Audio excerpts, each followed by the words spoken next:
2, 1. Hey guys, it's Bruce. Welcome to Convocourses podcast. And today I'm going to do something that I haven't done in a long time, which is to answer comments. I've been super busy with my job, has been crazy busy. My trying to do something completely different with Convo courses in the back end, making a book, making a community, another course. I just been super busy. So I haven't been able to do comments like I normally do because I used to be heavy in the comments back in the past. So what I'm going to do is I'm going to show you guys my comments. Now keep in mind most of these I have not seen. There's a few comments that'll pop up that I'll answer, but for the most part I haven't been in there. But I'm going to do it live. So sometimes people say it's crazy stuff in the comments, so I apologize in advance for what you're about to see.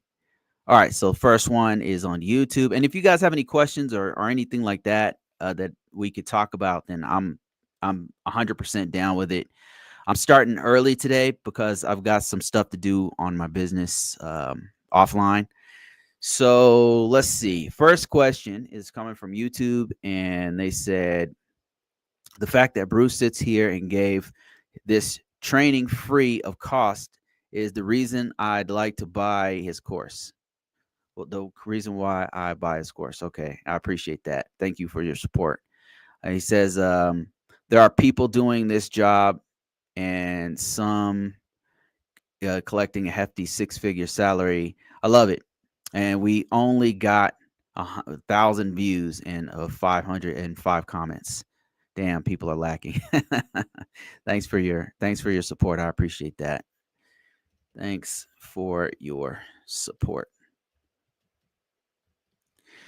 Yeah, appreciate that. Thanks for watching. That goes out to everybody. Thank you guys for watching weekly bait. That's why I do it. If you guys weren't watching, I wouldn't do this. I wouldn't take the time to do this. But for those of you who do visit and want to talk about this stuff and have an open forum and say what you need to say, I'm not going to judge you regardless of your whatever you believe in, your philosophy or whatever. I believe people are free to believe whatever they want.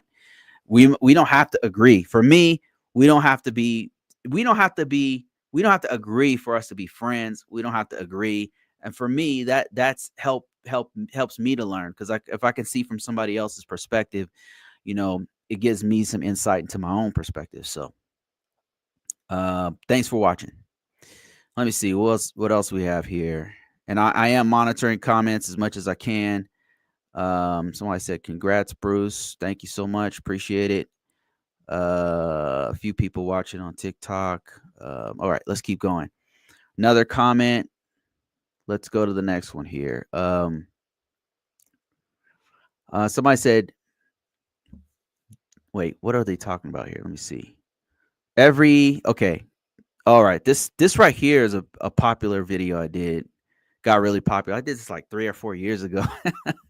And it's about what every ISO needs to know. And it was about seeing the big picture. It's about not taking on, putting everything on your own shoulders. Just basic things that it took me a long time to realize. And that once I realized it made my job easier. And things that used to stress me out about it. So I did a quick video about it. But this person says, I did this for years. I did this for a year and a half, and I wish I had this material before I started 3 years ago. I was struggling to understand what is needed. Being a former system admin did not help. We technical-minded people don't naturally understand ISO work. And ISO work, for those of you who don't know, is Information System Security Officer work, where you're doing a lot of governance, risk, and compliance for usually government, federal, or state entities. But this work is done in every industry. So he says, I thought it helped. I thought, though it does help to understand the controls better and exactly what technical controls are implemented. Absolutely true. It does help for that. He says, if you're into tons of document formatting and perfection meetings and looking at vulnerability scans, as well as no resolution and a happy customer, ISO work won't be for you. If you don't like that stuff, if you don't like documentation, formatting, doing lots of meetings, vulnerability scans, scan analysis, and trying to keep the customer happy, he says this is not for you. This video helped to explain that well. So yes, that's exactly right. That is it right there. Because one thing to understand is that you're looking at the big picture as an ISO. And when you're in the weeds, when you're doing system analysis, when you're a SOC analyst, for example, you're in the weeds. You're a system admin. You're a network engineer, something where you're tinkering or doing things like that. You're kind of just focused on your one task, right? You're just doing your one thing, and you're trying to get that one thing to work. You're not worried about whether the database is working. You're not worried about what's going on with the firewall guys. You're not worried. You're just doing your Cisco router or your whatever you're doing, right? The ISO has to see bits and pieces of everybody's stuff. Like you'll get a glimpse of what is going on with the firewall rules. You might get a glimpse into what's going on with vulnerability management and scans. So you have an idea of how many the volume of vulnerabilities that's going on. You have to talk to the network guys. You might have to talk to a system team that's involved with just servers, the help desk people. You have to talk to the managers. You have to talk to C-level execs, and sometimes even the customer. And so it can be overwhelming. It's because it's a lot of meetings. It's a lot of, but I think that if you take on the mindset that you're helping to with the security posture, and really you're just a conduit. What you're doing is you're letting this team know what's going on, like the big picture, and then what their task is in this big role. It's kind of like you're a guide. And once I understood that, it made this job a lot easier because it's easy to be an ISO or a GRC position where you're looking at all these parts and pieces, the firewall, the network, the customer, the vulnerabilities and everything, and you start to take on all those tasks, and it feels heavy. The load feels like, oh my god, this is overwhelming. But what you got to remember is that security is everybody's job. So it's everybody's job. It's not just your job. So in the beginning, it feels super overwhelming and stressful until you realize, okay, I'm just a messenger, and sometimes they want to shoot the messenger, but I'm just delivering to them the big picture, and then here's your part of that big picture, and then next, here's the big picture, here's your part of that big picture. That's all you're doing. And now it is a lot of documents because you're communicating with people in different ways. So, all right, I got some comments here. Popping up. Rookie, hey, how you doing, man? He says, hi, Bruce. Can you please talk about the process of getting an ISO certification in an organization? An ISO certification. Could you be more specific what you mean by ISO certificate? Do you mean ISO cert, like ISSO, or because there's a different terminology for the ISO? There's an international standard for frameworks called the ISO 27001. I don't think you're talking about that. An ISO sometimes refers to an information system owner, but I think you're talking about, oh, okay, you said, all right, I'm seeing your other comments here. That will be the role. What will be the role of a GRC in the process of an organization ISO certification process? And you're referring to the International Standard Organization 27001. So 27001, my exposure to this, I was working with Verizon, and we had clients where we had to make sure that they were in line with 27001 standard. And I was very surprised to realize that it's very similar to what you do in a NIST 8 with a NIST 800 or with a NIST CSF as an information system security officer. It's very, very similar. They have what you're doing is you're helping the information security management system, which is a fancy way of saying governance, risk, and compliance for your organization, because that's what it's doing. What would their role be? as a GRC analyst, it would be to help the organization to be in line with the clauses that you see in the ISO 27001. And so, from my understanding, there's four important clauses that that the organization is supposed to meet.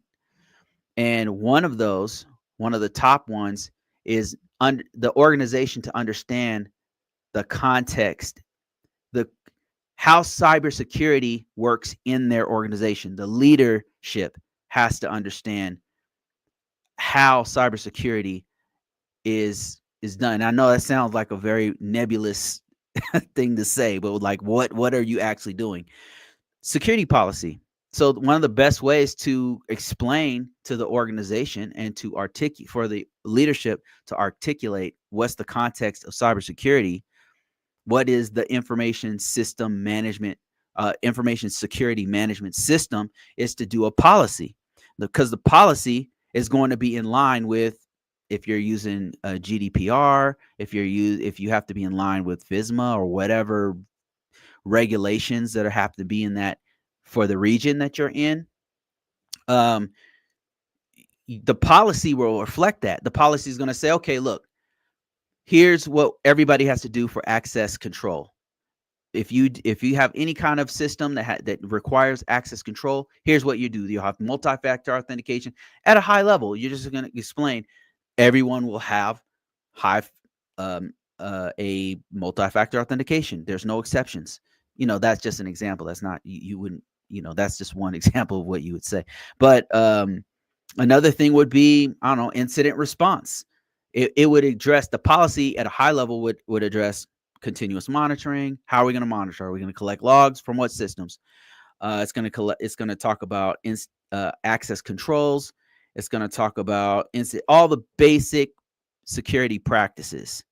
And so your role as a GRC analyst doing ISO 27000, making sure is for ISO 27001, would be to make sure the organization is in line with the ISO 2700 series standards. And there's more than one. There's ISO 27001, ISO 20005.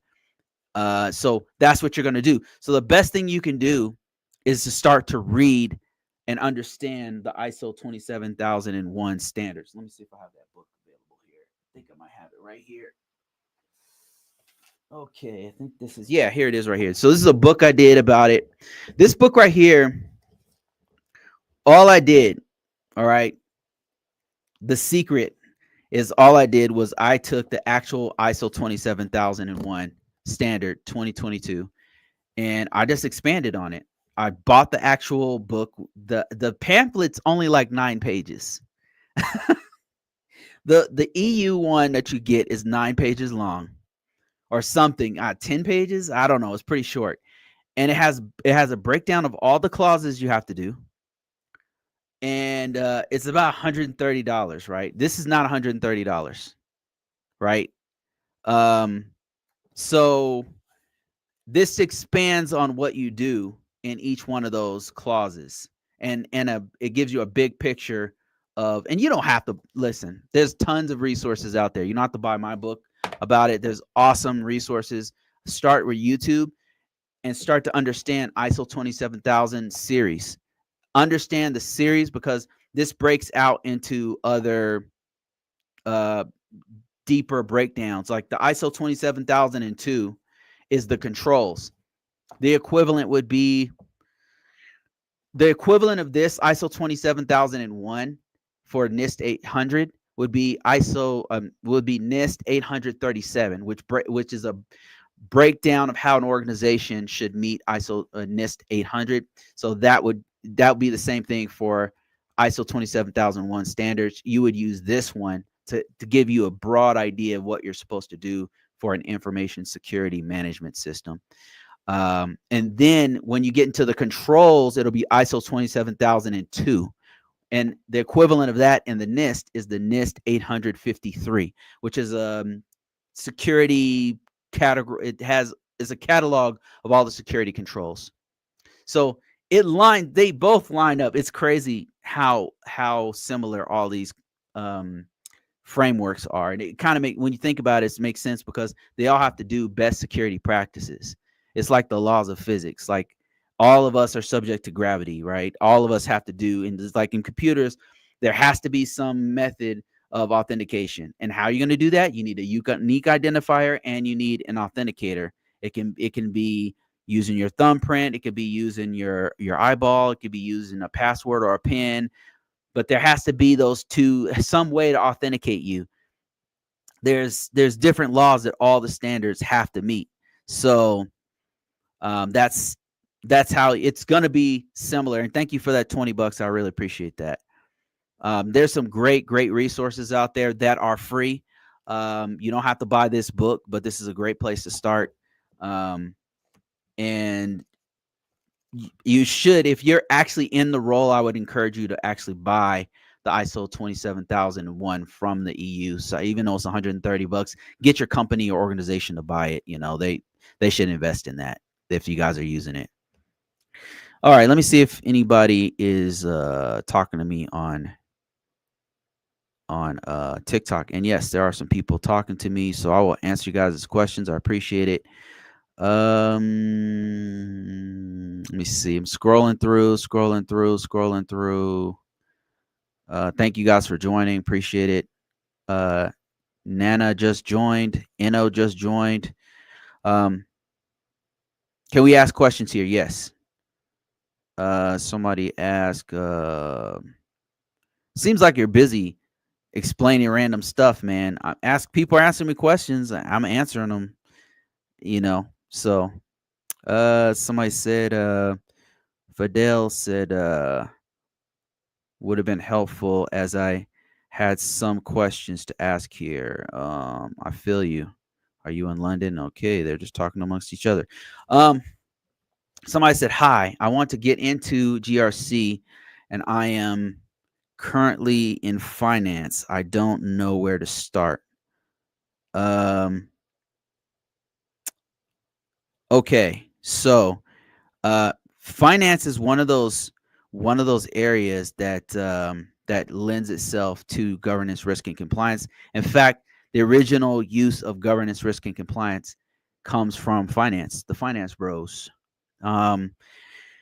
It's an industry in and of itself. So the governance, risk, and compliance, and getting into IT from the finance industry is actually a great. There's a way that you can do it. It's a great start. It depends on where you're at. Like if you happen to be in that space, like you're literally a teller at a bank, you work in a bank. Okay, so first of all, you need to realize you're already using governance, risk, and compliance, cyber governance, risk, and compliance. Whenever you log into your system, before you even got an account, they had you read. You usually ignore this kind of stuff, but before you got an account, you had to read supposedly, and sign a user agreement. That user agreement will explain bits and pieces of the security policy that you are subject to before they give you an account as a teller. Is this making any sense to you so far? So that's one part. You getting a unique identifier to get on the computer, having authentication, being secure on the system, not clicking on random links, like all the training you go to. All of those things are part of IT. You had a little tiny taste of IT and an even larger dose of governance, risk, and compliance, because one of the things that's invisible in the background that you don't even think about that you're doing on a daily basis if you work in the finance sector is you're abiding by the governance policies that they have. And it's not just purely logical, technical stuff. Some of it's physical security, some of it's personnel security. You're doing it on a regular basis. Some of the laws that you might be familiar with, more familiar than myself, would be Sarbanes-Oxley. That's one of them. So there's a bunch of what you need to do. What I would do if I were you, if I was in the financial space, if I was in a healthcare space, if I was in the retail space and I wanted to get into IT and and specifically governance, risk, and compliance, the first thing you can do is pay attention to the security policy that they have. Look at all the policies. I know this is boring. This is not fun. This is not hacking. This is not, like, this is not the sexy part of cybersecurity everybody wants to talk about. This is you looking at a policy for your organization, looking at the the IT policy, and reading through it to get an idea of what governs the retail sector, the financial sector, the healthcare, whatever sector you happen to be in, right?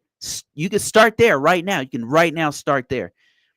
At some point, there's no getting a way around it. You're going to have to do IT. You're going to have to learn IT fundamentals. So start off like this. Read the actual policy, the security policies of whatever organization you work in, right?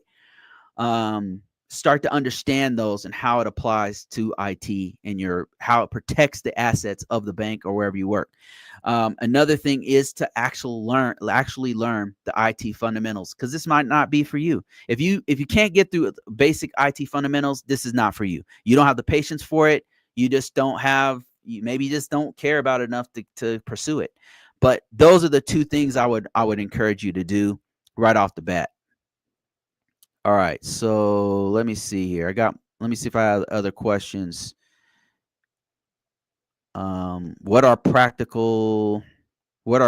good practical training recommendations for risk analysis? So for risk analysis, what you can do is you can right now download some tools, download and use some risk analysis tools. Risk analysis tools from an IT perspective, there's a few. You can use Nessus. Nessus you can download for free and start messing around with it.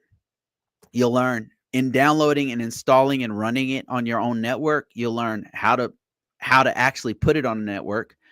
You'll learn how to scan your network, and then you'll actually start to learn. You'll have experience with seeing the results of a scan, which are really important to risk analysis. And that's one part of risk analysis, by the way. There's other things that you need to do. Like if you have a wireless network, you have to scan the actual wireless network.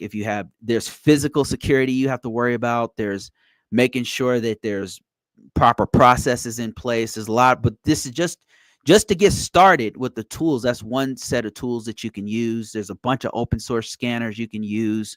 There's a bunch of pen test tools you can get familiar with. But again, we circle back. If you don't have basic fundamentals of IT, that's where you're going to have to start. Of course, it's very important you have a real good grasp of that aspect of it. So hope that answers your question. And I'm trying to be as thorough as possible. That's why I'm kind of long-winded on these answers. There's no yes or no here. It's not going to help you out if I just say, yes, no, true, false.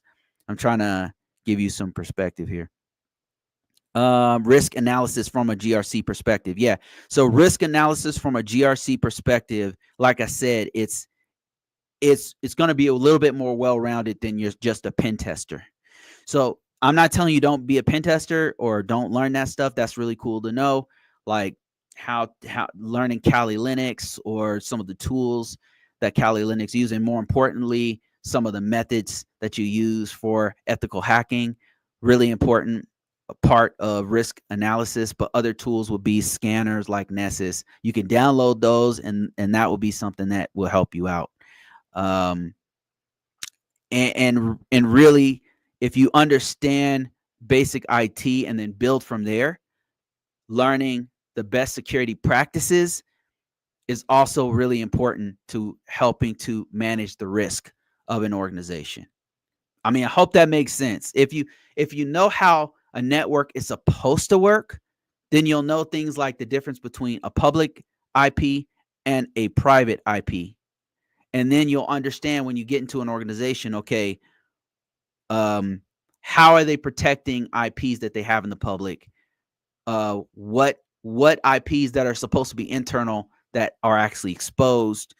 So just by knowing the IT fundamentals and the best security practices that are supposed to be in place, you'll start to understand how to manage the risk to the assets in the organization. Somebody said, how do how do you decide how many controls need to needed to conduct some risk assessment? How do you decide how many controls needed to conduct those risk assessments? Oh, okay. How do you determine how many controls? So that's determined right up before you even start. You have to determine what is the scope of the assessment. And that depends on the assessment itself. So there's different kinds of assessments. You've got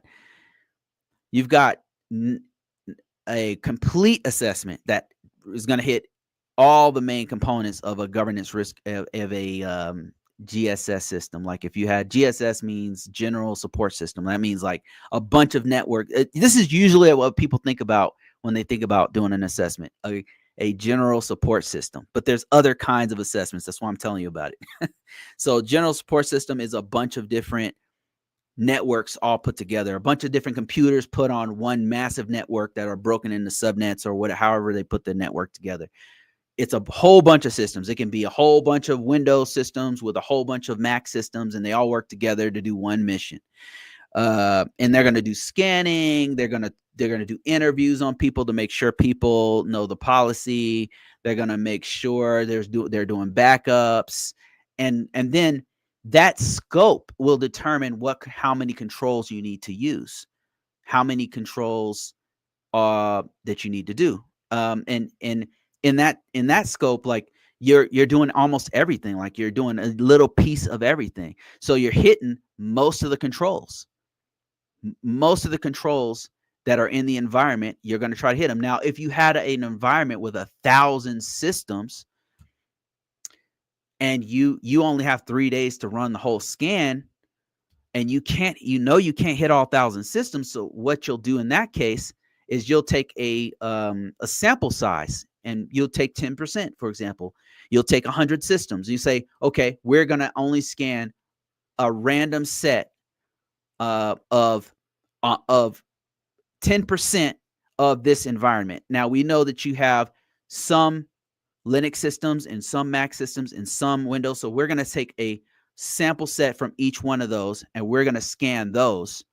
And whatever we determine from those randomly selected sample size will determine what level of security posture that we see. So that's what you do in a very large environment. You'll take a sample size and then you'll scan from there, because you're not going to hit 100% of everything. It's just not realistic in a lot of, especially in a large system. Now, if you had like 4 systems or something, yeah, you could. But it's determined by the scope. To answer your question, it's determined by the scope. That said, that's not the only kind of assessment you do. So there's other types of assessments. There's ones where you might come and just do a physical assessment. That's just like you're not even logging on systems. You're not scanning anything. You're just doing a walk around, looking inside, making sure the doors are locked, making sure that people can't just walk up in the facility without being challenged, making sure people have their badges on when you're walking around. Just windows, what kind of security systems do you have on the window? Do you have any locks on the windows and doors and stuff? Do you have sensors? Do you need them? Do you have lighting in the area? So that's a physical. You might just do a physical assessment. You might do a wireless, where you're walking around checking the different wireless, seeing how far out the boundary of the wireless is, and if people could do a rogue access point to trick your employees to have them log into their wireless network. So that's another assessment. Another one might be just source code, where you get a copy of all their source code, you run it through some type of your own application to determine if they have things like if they've described what's going on in the source code, if there's different. I'm not an app security guy, so I don't even know what to say. It's going to run through all the source code to determine if there's any kind of vulnerabilities in the code. So that's another. And then another one would be pen testing. So it depends on the scope in each case, which is going to determine how many controls that you hit.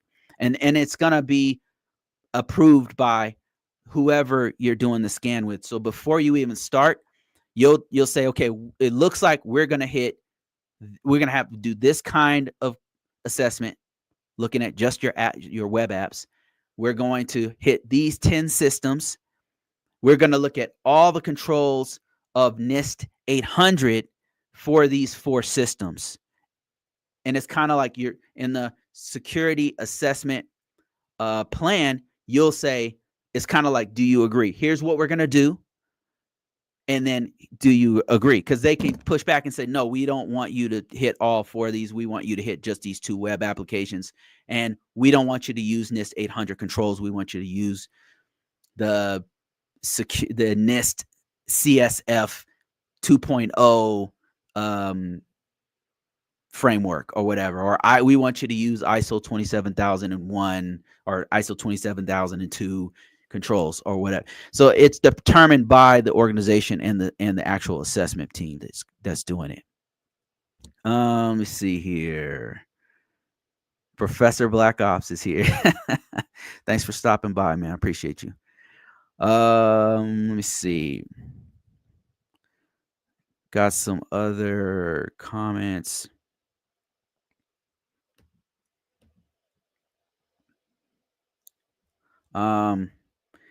He said, Sippy says, he ain't lying. I went to an interview and got destroyed because I did not know the difference between the different policies that exist.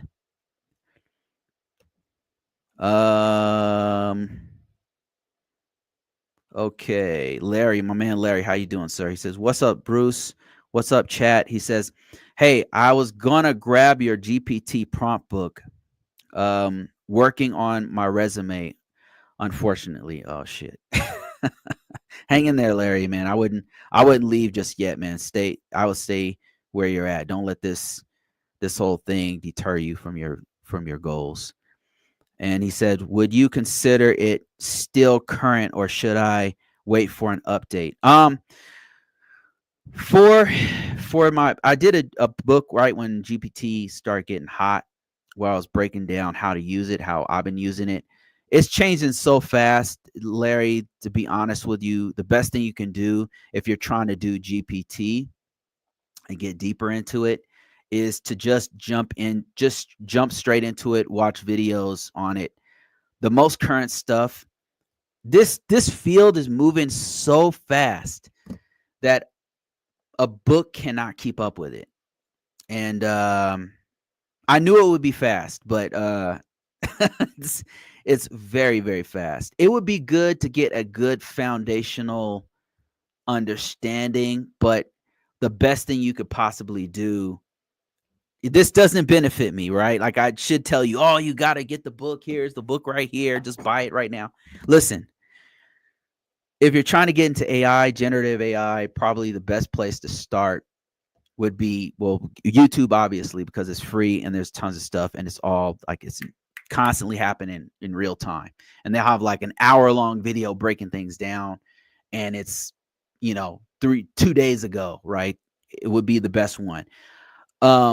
If you want to go deeper than that, I'm finding this out myself in real time. If you want to go deeper than that, then there's like a big 3 that have a really good courses that are also free to start off with machine learning and generative AI. And it's going to be Amazon. It's going to be Azure by Microsoft, Azure, and Google. These are the biggest players right now in AI. Now, if you're thinking, well, what about OpenAI? So Microsoft owns a very large chunk of OpenAI. So, and the reason why I point out these 3 is because they have a place where you can, let me see if I can find it real quick. They have a place where you can learn this stuff and have a really good breakdown of machine learning. So let me see if I can, what's machine learning crash course. Yeah, Google's machine learning crash course, stuff like this. 12 modules, 15 hours, and it's just basic. It's gonna walk you through basic stuff. Oh, let me show my screen real quick. It's gonna walk you through basic things that you need to know. And Facebook has one. I believe Facebook has one, but the ones I'm most familiar with is this one here, Google. AWS has one, and then Azure has one. These are some of the best places to go to learn about AI. Um, learn about, just like what I tell people with IT fundamentals. Whenever somebody asks, I'm like a broken record. Every time somebody says, "Oh, how can I get in this field?" I always say, you got to know the IT fundamentals. If you know it, then you can build on best practices, and then you can start thinking GRC stuff. Like there's a hierarchy, and with AI, it's the same thing. So with AI, the fundamentals is generative AI and machine learning. How does it work? And then you can start building into like, okay, well, how do we implement this safely? What ways can we use this to help us with cybersecurity SOC analysis? So you've got, once you learn the fundamentals, so the best places to learn would be Google, Amazon. They have great fundamental courses. They, after a while, they're promoting their own product, which some of them are dope, but first learn the basics and then build from there. I'm not telling you anything I'm not doing myself. My book is already outdated. It's not, I'm not telling you don't get it. It's still some dope stuff in there, but it's moving so fast that the best stuff you can get is actually online. It's all in real time. Let me see here. Let me answer some more questions. Wow, I got a lot of people on here. This is wild. I'm not used to this. I mean, it's not not crazy or anything, but it's definitely a lot of people jumping on here. Let me see here. I've got some other folks jumping in. Somebody said avoiding or accepting the risk. Recommend BU to have its own marketplace and OS image downloads, cyber approved. What is the CCM tool you recommend? CCM tool you recommend? I don't know what. I'm not sure what you mean. Are you talking about the cloud um, compliance model? Let's see. Avoiding or accepting the risk. So I assume you're talking. I don't know if that's a question or a statement. um. Okay. Yeah, I'm not sure like if that's a question or a statement. So I'm gonna keep it moving. But thank you guys. I appreciate it. I got some other questions, complete questions on YouTube. So I'm gonna stick there for now. Um, Tariq, Tariq says, "Do you think now is a good time to job hop?" Yeah, I'm still getting job offers. I know it sounds crazy with all this news, crazy stuff going on, but it's the market's still it's still cooking, man. I mean, there's jobs to be had out there. I think that you should, if you're a government employee and you're leaving because they're asking you to, I think you should rethink that. Um, because I don't really know what they're gonna do. Um, it's kind of up in the air. It's going back and forth between the executive branch and the judges right now. So if they'll be able to pay you when you leave, right, like they said they are going to, I personally wouldn't trust it. Um, because of, I don't know. I wouldn't trust that. But to job hop, there's jobs out there. It's probably not going to be a perfect job. It's probably not going to be the exact amount of pay or location you want. You might have to come to the office, but there's still jobs. I'm I myself have been thinking about, I'm always looking. I'm always open to take a better offer or a better experience. And I'm still getting contacted by some pretty legit opportunities. So keep your eyes open. They're still out there. The market keeps moving regardless of who's in power or what they want to do. There's always a need for people who do cybersecurity, and people who do GRC, people who do IT. There is a need. Is it going to pay, 100K out the box? Is it gonna be remote? Is it gonna be in the city you want? Probably not. One of those things will be going to be off, but there's still jobs out there. So just just stay the course, and that's what I'm doing. I'm not telling you anything I'm not doing myself. I'm still seeing stuff out there.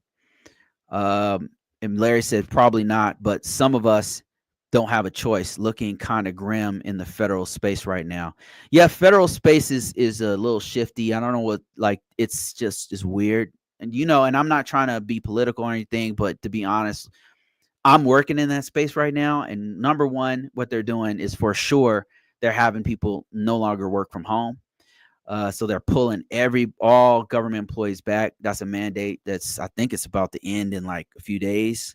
That they're saying, hey, if you don't work, if you're not in the office, then we're gonna let you go, or some. It's so dumb. They don't have a plan for it. I don't think it's dumb that they're doing it. It's more like the way they're doing it is really dumb. It just doesn't make any sense, and it's not taking into consideration actual human beings who do this work. And that's just my 2 cents. It's just what I'm seeing, and it's not looking too good in that one part alone, just the remote work. The other part is they're trying to do these weird tactics to cut the government down. And again, I'm pro making a leaner, meaner government, but the way they're doing it just, like I said, doesn't take into account that there's actual humans on the other side of this, that are affected by it. People who have mortgages, people who have homes, people who can't reach back to, an angel investor or a bank or their dad or their trust fund to bail them out, right? Like these billionaires have. We're regular people working these jobs.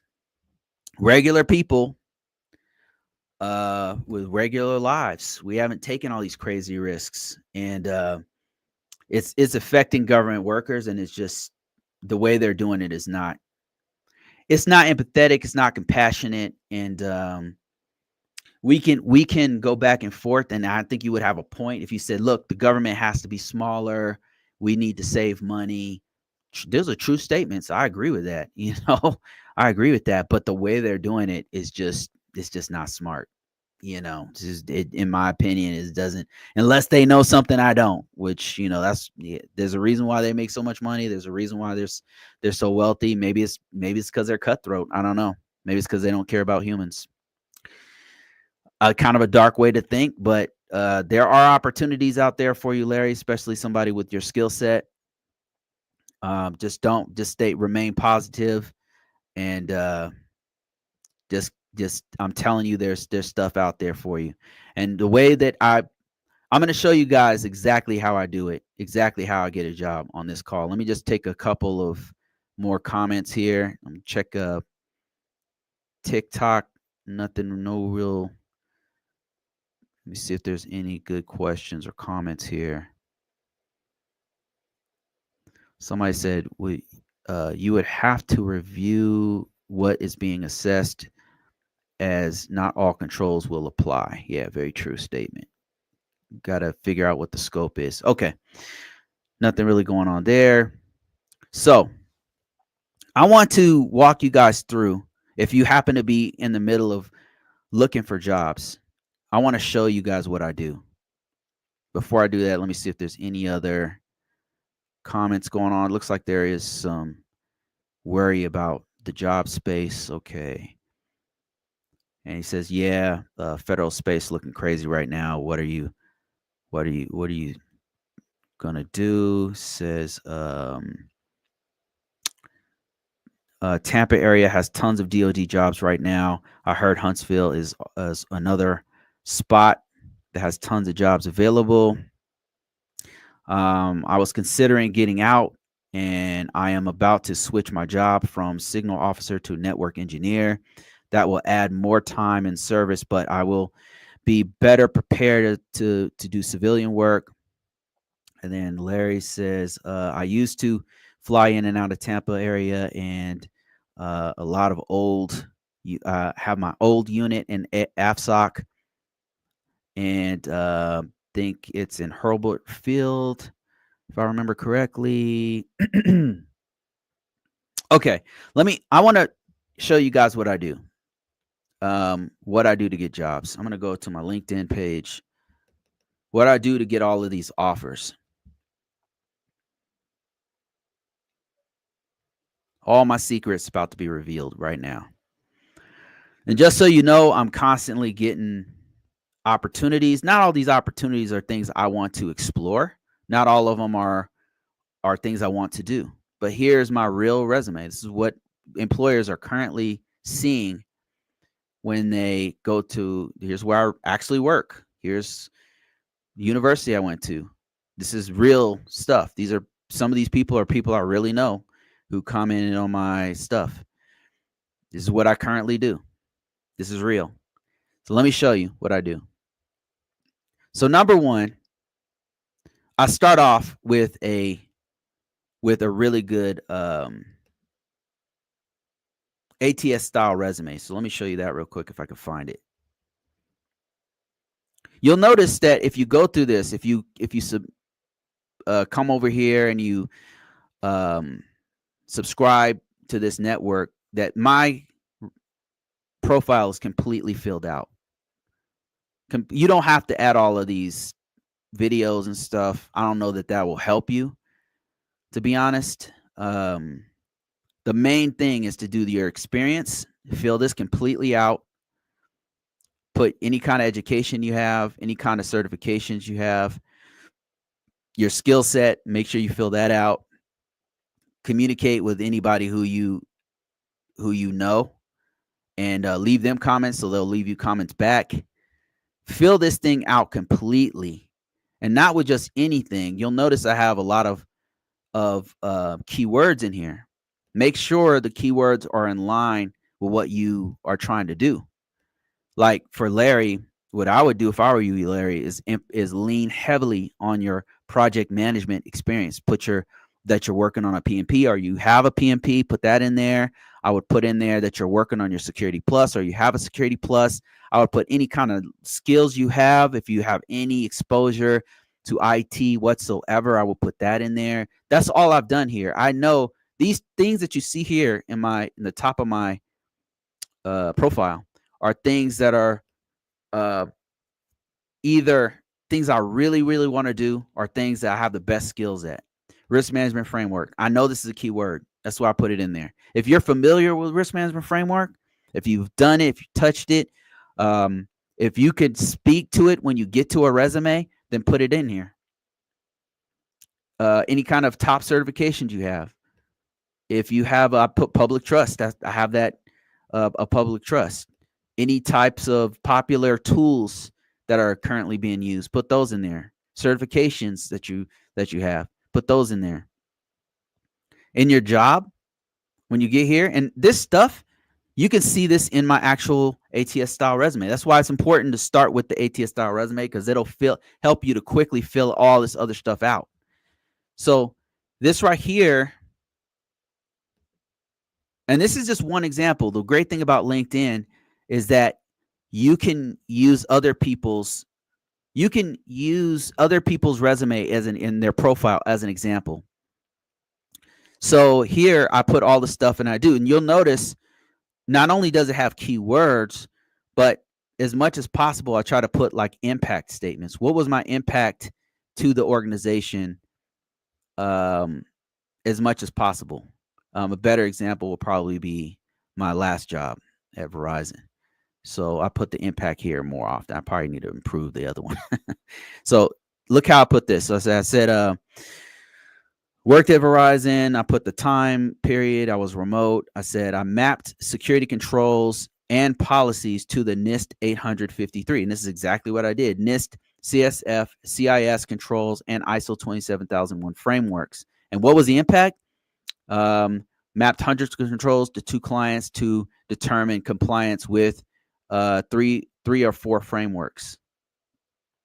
So right there, whoever the employer is going to see, okay, this person knows 2 or 3 different frameworks. They're familiar with 2 or 3 frameworks. And what can they do for me? Well, it looks like they can take my controls and they can map them to they can map them to policies or whatever. And then what else did I do? Cyber threat intelligence analyst, work using open source and commercial intelligence tools to identify, communicate, and mitigate cyber threats before they can impact clients. And then what was the impact? We found over 100 leaked credentials. Now, I'm not. One thing that you got to keep in mind with cybersecurity is that you can't. I'm not naming any clients. I'm not naming any IP addresses. I'm not saying any kind of secret things I'm not supposed to say, right? Because if I worked for some bank, X bank or whatever, I don't want some random person to be able to see, who had those vulnerabilities. So you've got to keep that in mind. Be smart about what you put online, and that includes your resume as well. Be paranoid. Be smart about it. Now, I filled all of this out. It took me some time to do that. I started off with the resume. I upload the resume, and then I fill this out completely. You want to do this not only on LinkedIn. To be honest, most of my opportunities don't just come from LinkedIn. I do have some here popping up here, just random. Let me see if I can see a few of them here. I can show you. This is from some university. Yeah, here's a few other. Some of these are jobs. Most of these are jobs. So here's a job here. Here's a. I think this is it. Nope, that's commercial. That's a commercial. Somebody just trying to talk to me. Here's another job right here. So I'm getting these job offers, but most are job opportunities, but most of the job opportunities are coming from other platforms. It's coming from Dice, from Career Builder, from ZipRecruiter, from Monster. You want to put your resume on all of these different platforms. Recently, I found another platform I've been testing out with mixed results is AI platforms where you post your job and then it automatically applies for the jobs for you. They're not cheap. They're not. Let me see if I can show you one of them. If you want to try to use these, I'll show you one that I recommend. One's called usemassive.com. What I like about it is that it's very, very, it makes it extremely easy to actually apply. If it ever comes up. Okay, there we go. Finally. So this one right here, you upload, go through all of the questions that it has, and then it's going to go ahead and apply for you. Okay, let me show you my screen. Sorry about that. It's going to apply for the jobs for you. All I got to do is hit apply, and then it applies for the job. And it's not a bad one. Like, look at this. It's remote, making 190. That's ridiculous. That's crazy. So here's another one. I hit apply. Boom. It'll automatically apply for these jobs. That's what I like about it. Results are mixed. I've gotten some contacts back, but not as many as I get from like Monster or something. And maybe that's because I'm just not as active on here. But they've got some pretty good jobs on here. I imagine if you apply for a project management position, you get a lot more opportunities than me because some of my stuff is kind of specialized. So yeah, this is another one. It's called usemassive.com. Another one that I tried that wasn't bad was called Sonar. That one was okay. Kind of expensive to use both of them. Like I said, it's paid, so not cheap. I think that the better way so far until there's more use of AI is to just use LinkedIn, Career Builder, Monster, Dice, and then be very, very active. Apply for jobs. Don't be afraid to fail. That's another big one. Is you got to dive in. Do not be afraid to fail. Fail forward. Continuously fail. The faster you can fail, in other words, you apply for the job and they say, nope, sorry, we're not interested. The more times that happens, the closer you are to actually getting hired or getting an offer or getting an interview, landing the interview, because that's the goal. The goal is to land the interview, because an opportunity, when they email you and say, you fit the description of this job, what does that really mean? Right? It doesn't mean you want the job. It doesn't mean that they want you. That you got to land the interview. And that's where you're really going to determine whether you want to work there or whether they want to keep you. So the interviews is where is the goal. So just those are the things that I've done, and it's been working for me to this day. It doesn't matter what president. I stand by that. Like even now, like even in this crazy time, I'm still getting job offers. It's crazy. It's like it didn't even blink. It's just I will say that since COVID, it's gone down. I've noticed, and I'm not sure like what's going on, but before COVID, I used to get so many more jobs, and now it's less. It's like half what I used to get, and I'm not sure what's going on with that. But I'm still. That said, I still get opportunities. I still get a steady flow every day. Like every day, I'll get two or three opportunities, and once a week, maybe I'll say twice a month, I get one that's really, really good. Probably twice a month, I'll get one that I have to like. I got to do some soul searching to see if I want to stay at the current job I'm at. I'm like, So that's what I do. If you do these things, it's really going to help you out. All right. Larry says my agency lost hundreds that were fired. Oh my Lord.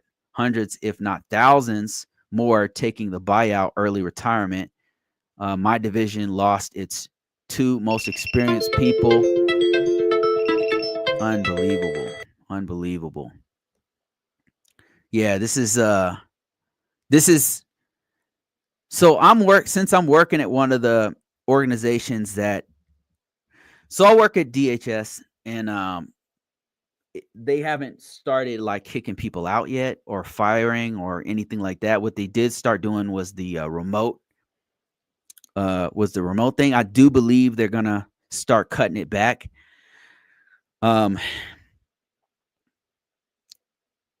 I do believe they're gonna do that. I don't know what's gonna happen because we have so much work to do.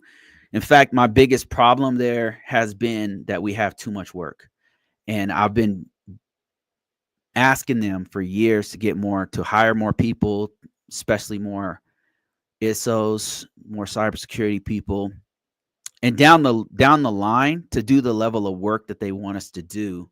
I mean, unless they change everything and they say, okay, we don't need as many plan of action milestones. We don't need as many.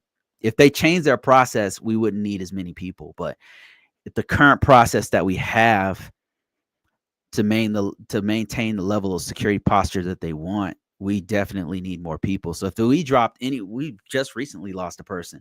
I don't know what the hell we're gonna do. To be honest, like we can't afford to lose anyone. And then now it's gonna triple our work.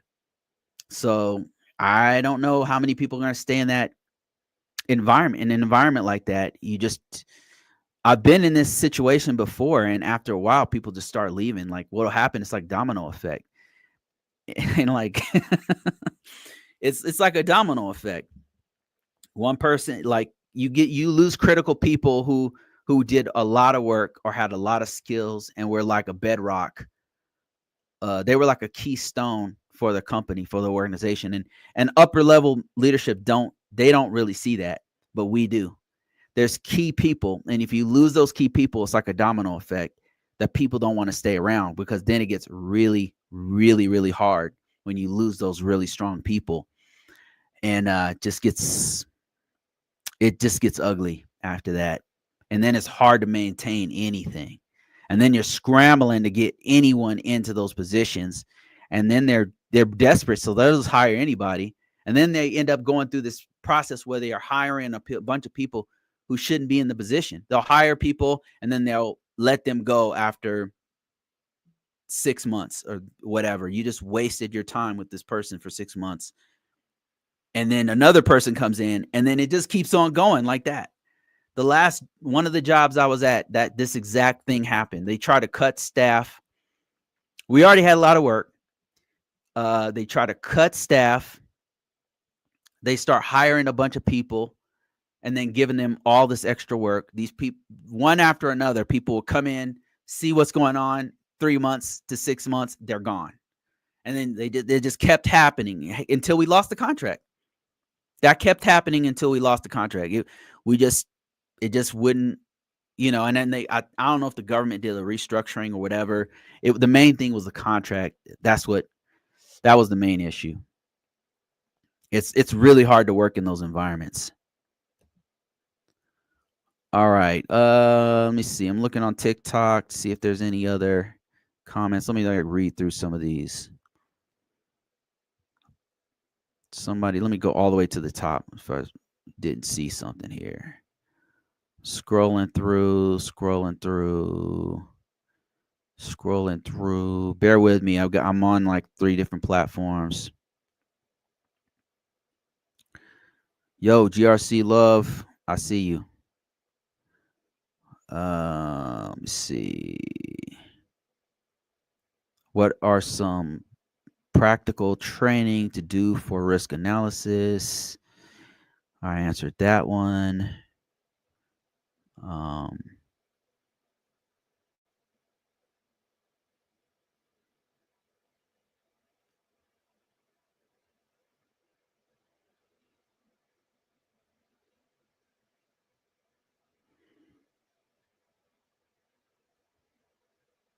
These guys are just talking amongst each other. Finance space, I already answered that one.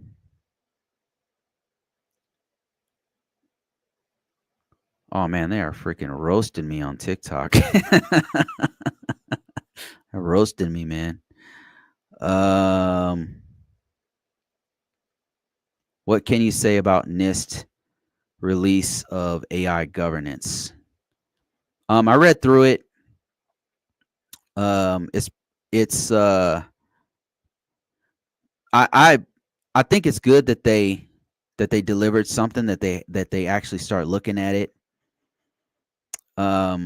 It's looking like the direction of all of this is going to go into a space where the AI, there's going to have to be some kind of AI consortium. They're going to have to work it out amongst themselves. I think government's probably too slow to address it.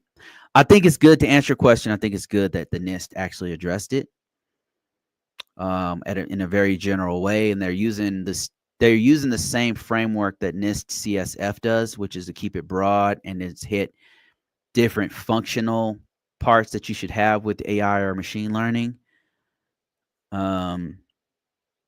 That's good, but it's looking like this whole industry, and this is just my opinion about it, just from the outside looking in and having messing with it and seeing how fast it's growing, it's gonna have to have a consortium, like an AI consortium of all the people who are actually doing the AI.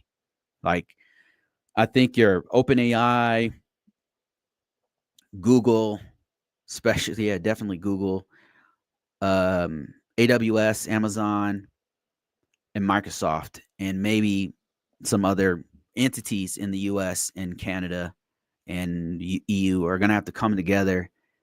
The actual people who are building it are going to have to come together and make their own framework, because I think the government, especially with what just happened. So the Biden administration was trying to come up with something to help regulate this, just like we did with cybersecurity and with cloud, and they try to come up with like a common body and then release it, and then it would trickle down into policies and stuff.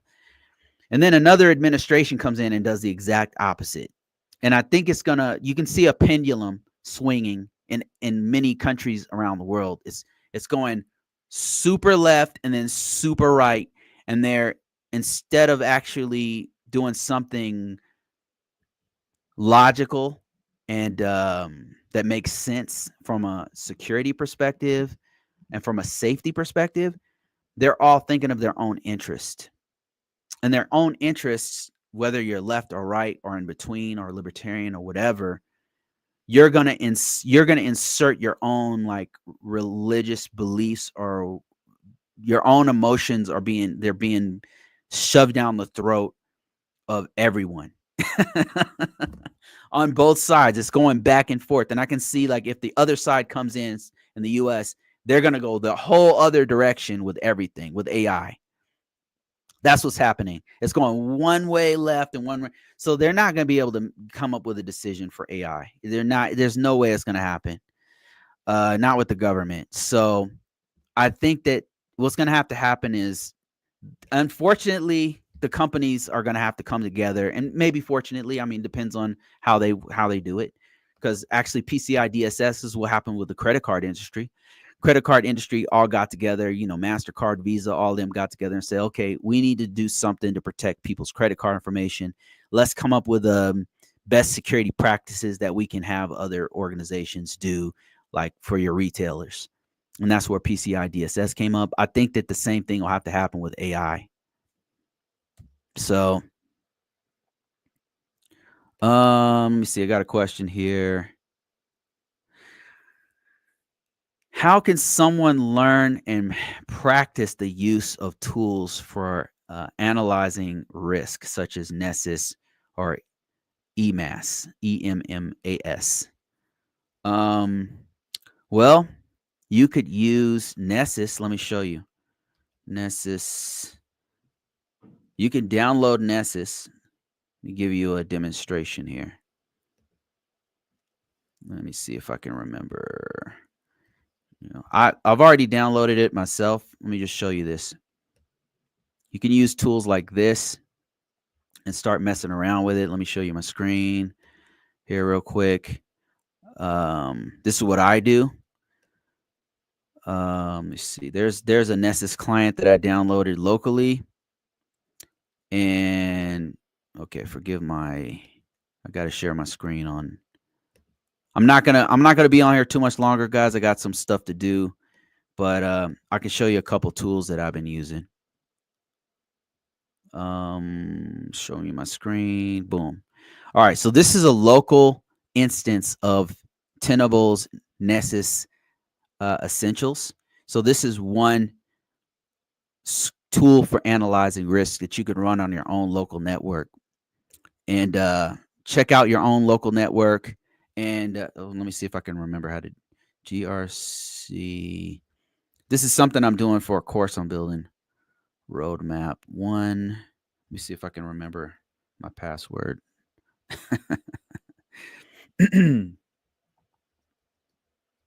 I don't think I'm going to remember this. I made it too ridiculous. Okay, there we go. I remembered it. Wow, amazing. So this is a scan, and I walk people through how to install it and how to use it and all that kind of stuff for the GRC roadmap. But yeah, here's a tool I ran on my own local network. This right here is my own local network, so I can go ahead and look at, say, this vulnerability here.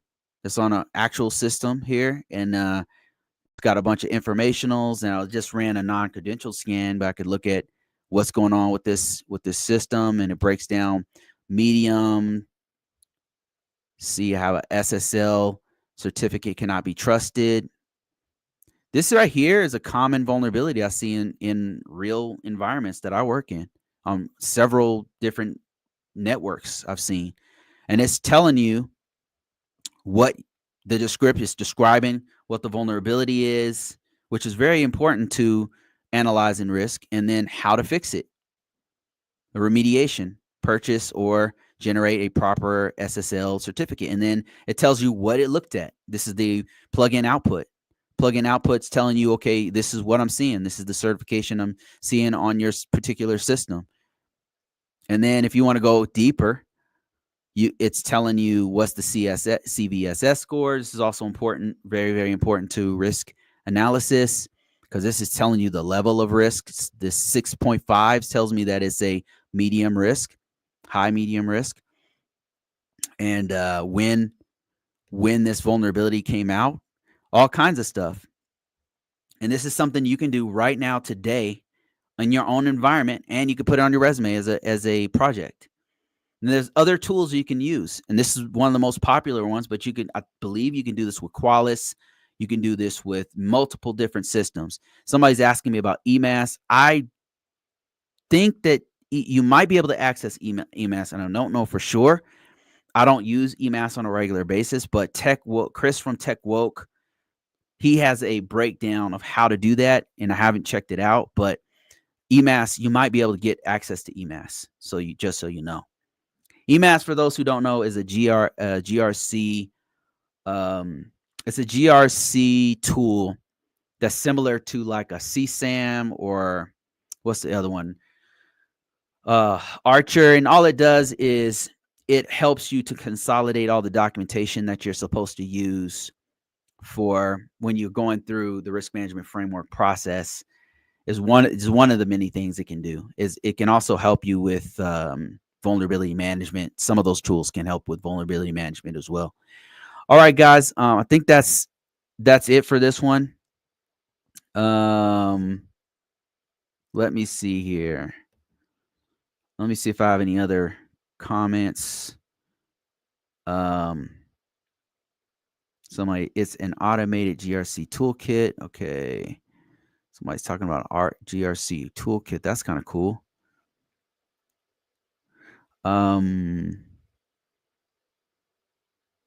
Yeah, it's amazing how many ISO jobs are out there. It's a lot. I know that in this climate, there's a lot of negativity about surrounding in the U.S. You know, if you happen to be in the U.S., it's pretty crazy right now. There's a big divide between how things are being run, because it's pretty extreme. But it's extreme. It's going extreme left and extreme right.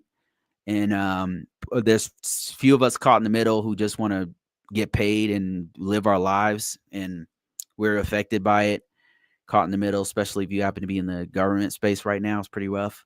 But this jobs still are out there. Project management jobs, program management jobs, cybersecurity jobs, IT jobs. They're still out there. There's still need people to do work. Industries that are a little strained right now and weird. The government sector is real. I'm not going to lie to you. It's pretty weird right now. It's just strange. But there's many other sectors. There's the healthcare sector.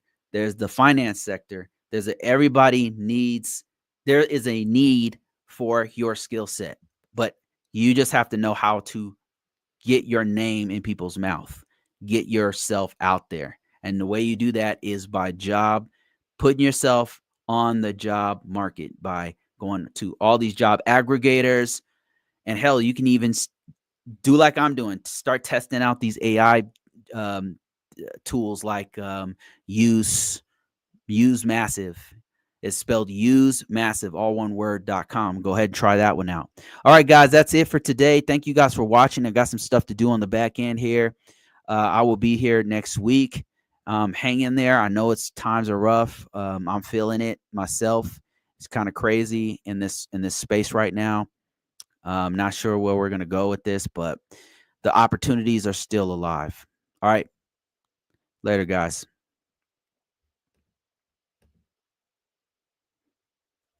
All right. I'm ending TikTok. Let me see here. There we go. Thanks for that $10, Larry. I appreciate you. Appreciate the LinkedIn insight. Mine is definitely lacking. I need to get into that. Hey man, send me your link and I'll take a look at it, man, personally. Send me your resume too, and I'll take a look at it. Just Convocourses, contact@convocourses.com. Send me your email. Send me your resume, and I'll take a look at your profile. I think I already have you on my profile. I can find you on LinkedIn, but I need your resume, and I'll take a look, and then I'll show you where you can enhance it. And we might actually have a position too. Maybe I'll suggest you so I can get a bonus from you getting hired with us. All right, man. See you guys later.